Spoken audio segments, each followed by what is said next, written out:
La pobreza no es la causa, porque entonces, como ha habido pobreza en América Latina desde hace 500 años, pues habría habido este mismo tipo de violencia desde hace 500 años, y no la hay.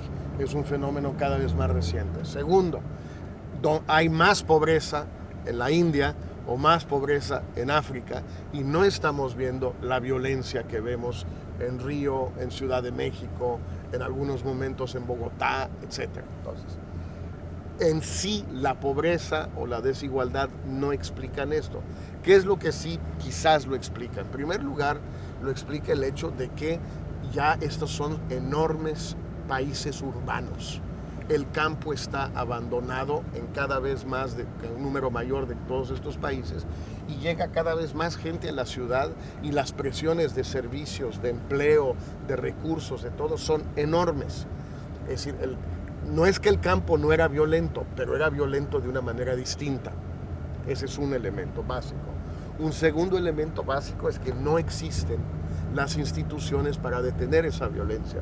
No existen las policías municipales, no existen las policías estatales, y muy pocos países, quizás solo Chile y Colombia, tienen una policía nacional realmente funcional. Ustedes aquí en Brasil en realidad tienen la policía municipal, estadual, y la llamada policía militar, que es estadual también, no es federal. Entonces, la única fuerza nacional que existe es el ejército, pero los gobiernos no quieren meter al ejército, con toda razón, porque cuando lo sacas al ejército de los cuarteles, no sabes cuándo lo vas a poder volver a meter. Entonces hay un problema de instrumentos para controlar, hay un problema de cultura del Estado de Derecho. No hay realmente una cultura vieja, arraigada del Estado de Derecho en nuestros países. Hay más en Chile, Uruguay y Costa Rica que en Brasil y en Argentina, donde hay más que en México, pero bueno, es poco comparado con otros países. Ese es un elemento también.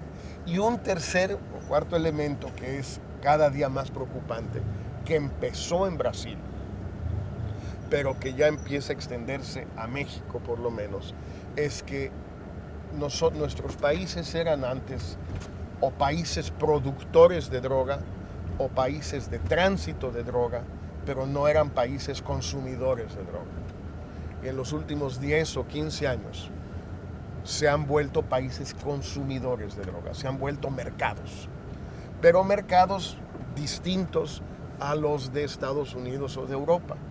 Mercados por un lado más de clase media, pero también con drogas especialmente peligrosas y dañinas para los sectores más pobres.